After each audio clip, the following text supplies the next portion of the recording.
Assalamualaikum warahmatullahi wabarakatuh. Di sini saya akan menjelaskan tentang proposal penelitian tentang web penjualan fashion berbasis online. Di sini kita memiliki 5 anggota kelompok. Yang pertama ada Rizky Febrianto dengan NIM 1118038. Yang kedua ada Nirwan Maulana Mustafa dengan NIM 111804444. Selanjutnya ada Anggriani Sapitri dengan NIM 11180 291. Selanjutnya ada Putri Deviani 11180 442. Selanjutnya ada Pelita Kasih 1111813. Selanjutnya ada halaman pengesahan. Yang pertama ada judul penelitian, yaitu web penjualan fashion berbasis online. Yang kedua ada bidang ilmu, yaitu fashion. Yang ketiga ada pengusul, nama lengkap Rizky Febrianto, NIM 11180 348, program studi sistem informasi, alamat institusi Jalan Keramat Raya nomor 18 RT 5 RW 7 Kuitang, Kecamatan Senen, Kota Jakarta Pusat, daerah khusus Ibu Kota Jakarta. Nomor telepon, fax atau email rizkyfebrianto22@yahoo.com. Biaya yang diusulkan yaitu Rp105.500.000. Berikutnya ada nama-nama anggotanya. Pertama ada anggota pertama Nirwan Maulana Mustafa, yang kedua Anggriani Sapitri, yang ketiga Putri Deviani, keempat Pelita Kasih. Mengetahui Rektor Secamik Nusa Mandiri yaitu ada Dr. Ibu Dwiza Riana, pengusulnya Rizky Febrianto. Selanjutnya ada daftar isi. Daftar isi ini terdiri dari cover judul, halaman pengesahan, daftar isi, ringkasan. Bab pertama itu ada pendahuluan. Bab kedua ada tinjau pustaka. Bab ketiga ada metode penelitian. Bab keempat ada judul penelitian, daftar pusaka, dan lampiran-lampiran. Oke, selanjutnya kita bahas tentang ringkasan. Web penjualan fashion berbasis online ini dirancang untuk mempermudah para customer atau pembeli dalam berbelanja fashion. Seperti yang kita ketahui, biasanya orang-orang ingin berbelanja tanpa keluar rumah dengan alasan sibuk atau membuang-buang waktu yang banyak. Maka dari itu, daripada mereka keluar rumah, mereka lebih memilih untuk berbelanja secara online. Harganya pun lebih terjangkau.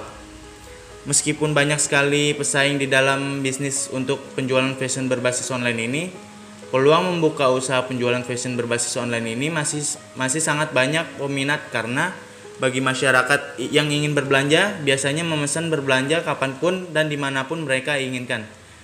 Web fashion berbasis online ini mempunyai banyak macam pilihan fashion untuk masyarakat tanpa harus ragu untuk memesannya. Dengan adanya penjualan fashion berbasis online dapat membantu masyarakat dalam bidang pemesanan penjualan fashion online yang dilakukan dengan baik dan benar. Sistem pengelolaan penjualan fashion berbasis online ini dapat membantu suatu usaha yang akan lebih terkenal dan up to date ke depannya. Penjualan fashion berbasis online menggunakan web untuk memberikan suatu informasi tentang fashion yang disukai oleh masyarakat.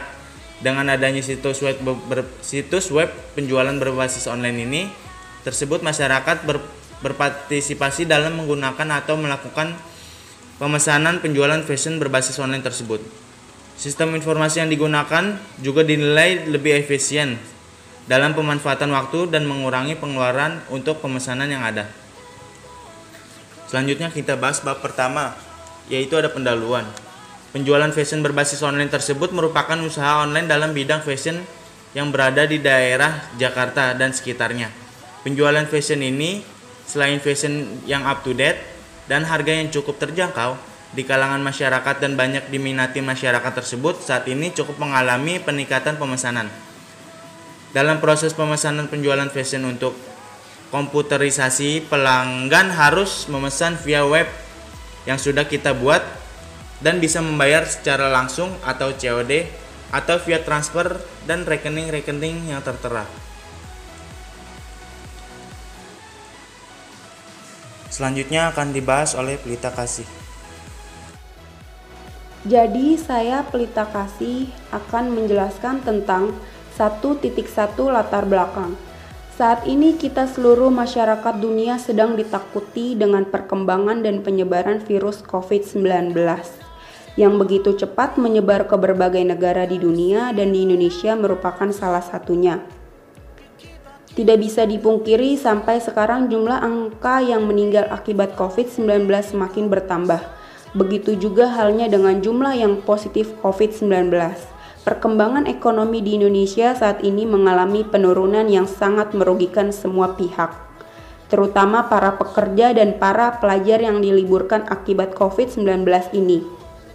Pemerintah saat ini sudah melakukan sistem lockdown, social distancing, yang dimana semua kebijakan ini dibuat untuk meminimalisir penyebaran virus mematikan ini. Tentunya kebijakan ini sudah dipikirkan terlebih dahulu, dan kebijakan ini juga diterapkan oleh negara lain. Tentunya kebijakan ini membawa dampak positif dan juga dampak negatif, terlebih ke dampak perekonomian bangsa. Untuk itu, segenap kelompok kami dari STMIKA Nusa Mandiri membuat penelitian berupa website penjualan fashion berbasis online, khususnya untuk berbelanja secara online tanpa keluar rumah dan bertatap muka dengan banyak orang. 1.2. Rumusan masalah. Rumusan masalah dalam penjualan fashion berbasis online adalah: 1. Bagaimana agar user betah berbelanja di toko online kami? 2. Fashion apa saja yang lebih banyak digemari? 3. Bagaimana cara menghadapi persaingan dan tuntutan pasar dikarenakan toko fashion online yang lain menggunakan sistem marketing media periklanan di televisi? 1.3. Ruang lingkup. Agar lebih mempermudah dalam mengupdate atau memperbarui website, kami menggunakan framework memisahkan bagian mana yang ingin diperbaiki, baik frontend maupun backend, lebih baik dalam proses untuk melakukan pengerjaannya. Frontend merupakan tampilan antarmuka atau user interface, sedangkan backend adalah program yang mengatur bagian dalam sistem, yaitu bisa merupakan create, read, update, delete, atau CRUD yang menghubungkan antara database dengan sistem website tersebut. 1.4. Tujuan penelitian. Tujuan dari pembuatan web fashion online ini adalah untuk memudahkan setiap masyarakat, khususnya wanita, untuk berbelanja memenuhi kebutuhannya hanya dengan menggunakan handphone atau laptop saja tanpa harus bepergian keluar rumah. Bab 2. Tinjauan pustaka. 2.1. Gambaran umum penjualan fashion. Berikut ini adalah gambaran perusahaan yang diperoleh dari web penjualan fashion. Selanjutnya akan dibahas oleh Putri Deviani. Perkenalkan, nama saya Putri Deviani. Di sini saya akan melanjutkan penjelasan dari Pelita Kasih. 2.11 Sejarah berdirinya web penjualan fashion. Awal mula berdirinya website ini dari salah seorang desainer yang ingin memasarkan produknya hingga ke penjuru dunia. Awal website hanya terdiri dari satu merek brand saja. Dikarenakan ada banyaknya brand yang ingin minat bergabung, akhirnya website ini banyak menampung brand-brand bermerek. 2.1.2 Bisnis proses pemasaran. Proses pemasaran brand kami bisa melalui ajang-ajang event terkenal internasional maupun lokal. Tidak hanya itu, dengan adanya public figure juga bisa sebagai ajang menarik konsumen dikarenakan artis yang customernya suka memakai brand tersebut. 2.2 Pemasaran dan jasa. 2.2.1 Pengertian pemasaran. Menurut Abdullah dan Tantri 2012.2, pemasaran adalah suatu sistem total atau kegiatan bisnis yang dirancang untuk merencanakan, menentukan harga, mempromosikan, dan mendistribusikan barang-barang yang dapat memuaskan keinginan dan jasa baik kepada para konsumen saat ini maupun konsumen potensial. 2.2.2 Konsep pemasaran. Pada intinya, seluruh kegiatan dalam perusahaan yang menganut konsep pemasaran harus diarahkan untuk memberikan kepuasan terhadap keinginan dan kebutuhan pembeli atau konsumen. Konsumen pemasaran adalah anggapan pemasaran berorientasi kepada pelanggan eksternal, bahwa konsumen hanya akan tersedia membeli produk-produk yang mampu memenuhi kebutuhan dan memberikan kepuasan.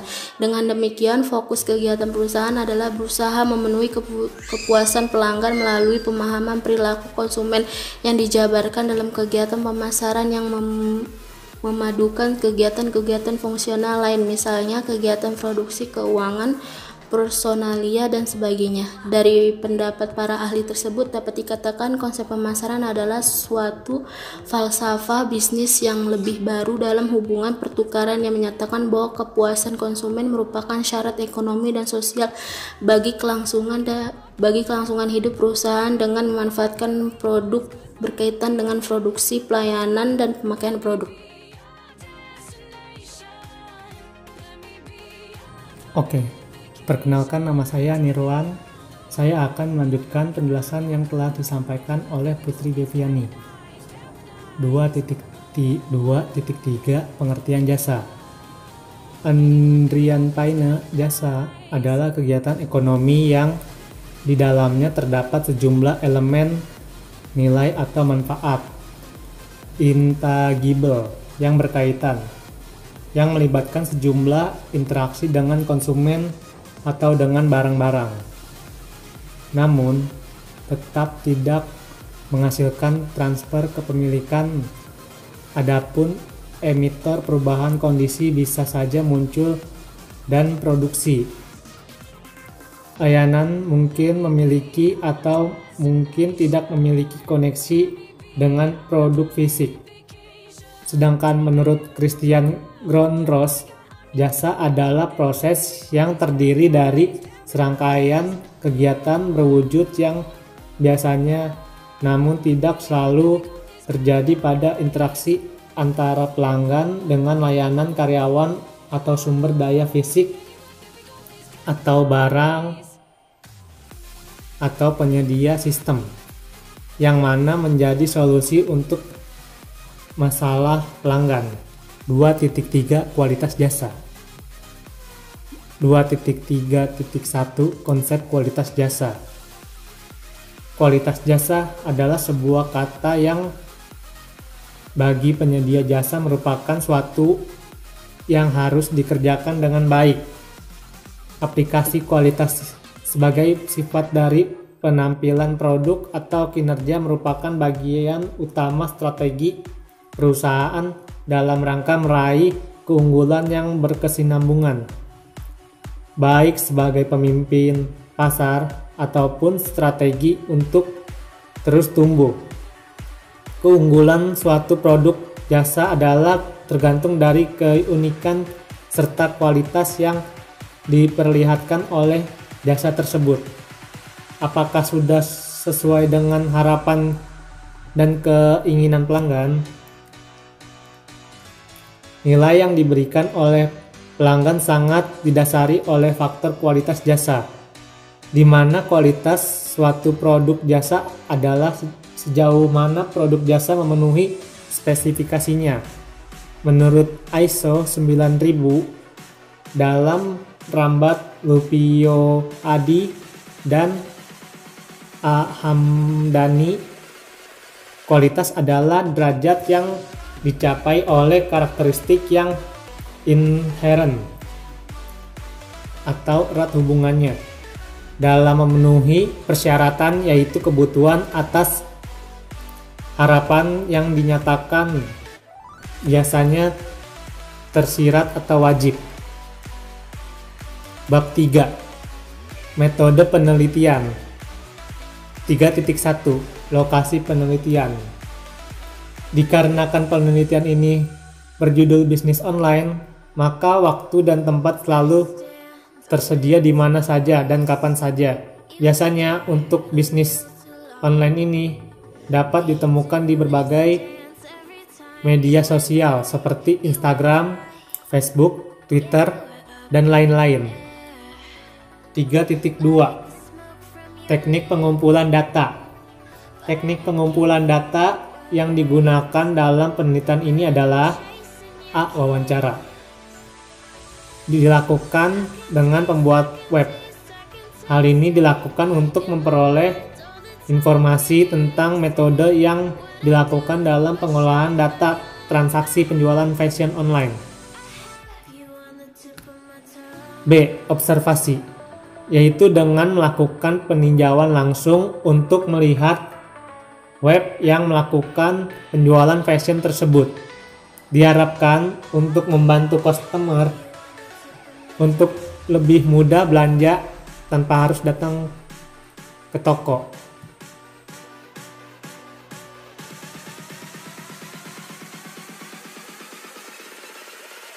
Oke, selanjutnya penjelasan ini akan dijelaskan oleh Anggreyani.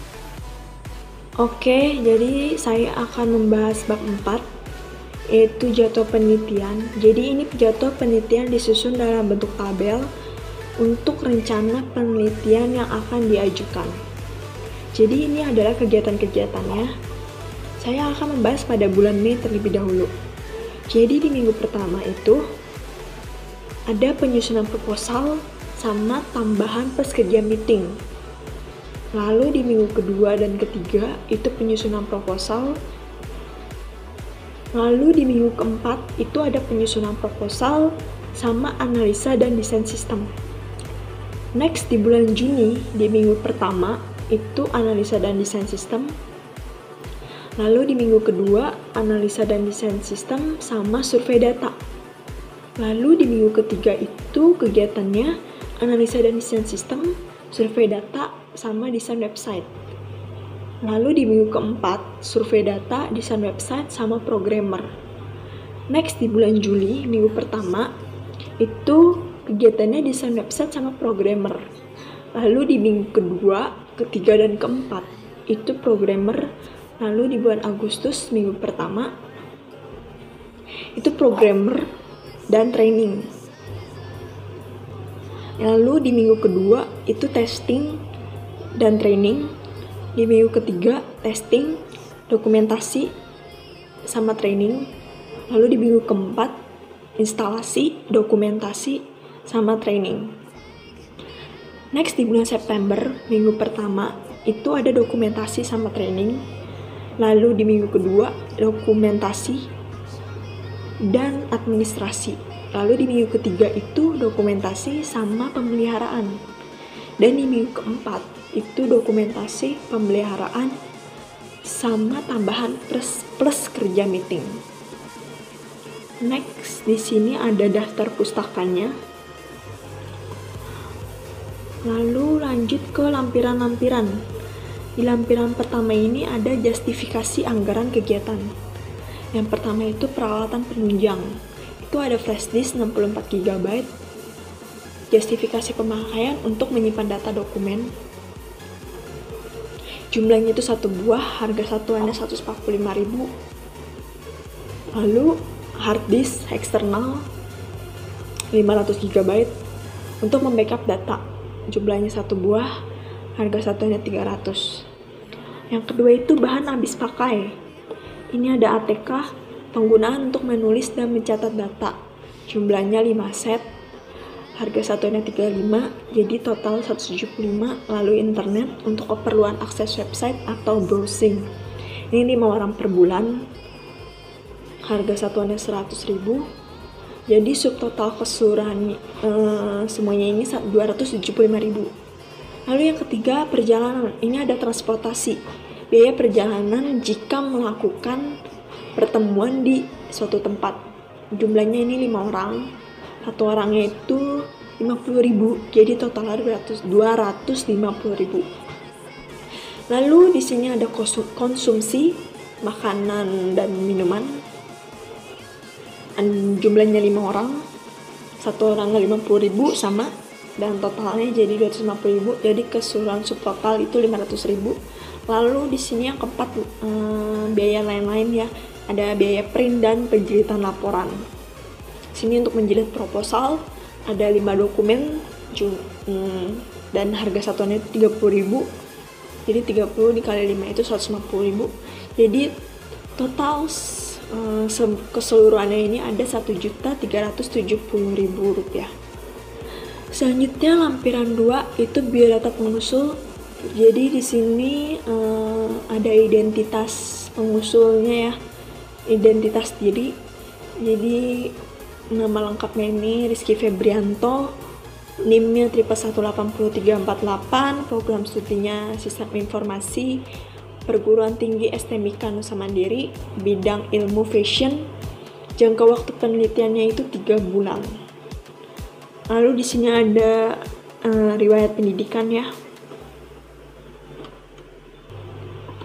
Jadi semua data yang isikan ini dan tercantum dalam biodata ini adalah benar dan dapat dipertanggungjawabkan secara hukum. Apabila di kemudian hari ternyata dijumpai ketidaksesuaian dengan kenyataan, saya sanggup menerima sanksi. Jadi ini riwayat pendidikan si pengusul ya. Lalu ini ada biodata anggota pengusul, ini ada identitasnya.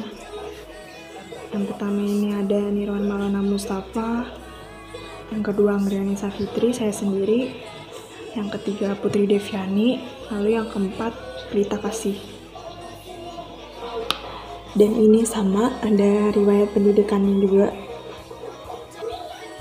Oke, sekian penjelasan dari kelompok kami. Mohon maaf bila ada kekurangan atau salah kata, mohon dimaafkan. Terima kasih. Assalamualaikum warahmatullahi wabarakatuh.